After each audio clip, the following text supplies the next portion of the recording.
So what is up guys, another day, another rides ulit. Kwento ko lang pala ang isang mabilisang ride namin ng best friend kong si Janji Photography.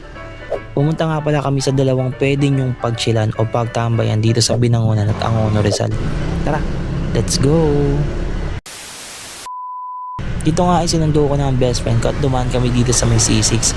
Medyo hindi na mabigat ang traffic dahil mga 10 PM na kami umalis. At una nga namin pinuntahan dito ay ang Ermitanyo dito sa may Binangonan, Rizal. At grabe, sobrang tarik dito at para bang hindi ko kakayanin kung may angkas ako. Tingnan nyo naman kasi yung daan, no? Pero paparating pa nga lang kami ay bumungad na sa amin ang napakagandang city view.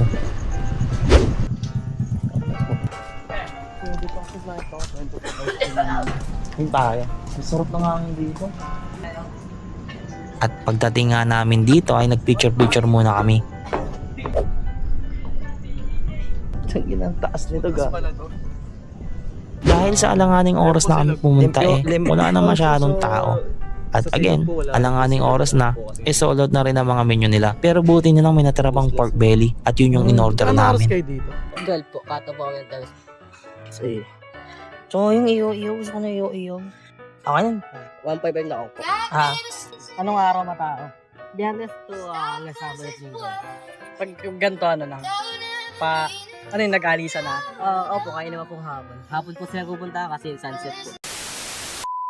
So after umorder, tuloy-tuloy pa rin kami sa pagpicture at grabe, ang lamig dito na para bang kailangan mo ng winter jacket.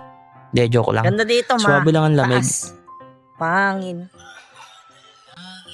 Tapos pag gabi, solo ka lang. Walang tao. Wala ka na rin mawibili. Sabi nga sa amin ng mga staff dito ay maraming tao dito na pumupunta pero hapon kasi gusto nila makita yung sunset. At yun, babalik kami dito. Pero yun, syempre yung pa-sunset na rin. At pagdating nga ng order namin pork belly, grabe. Syempre, kinain na namin agad at napakasarap. Lalo na yung sauce.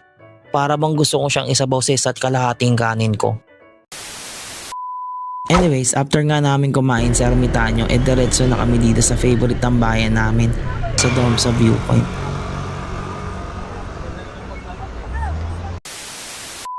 Dati sa may kapihan sa baba kami pumupunta pero nung na-discovery namin to, dito na kami palagi nag-chill.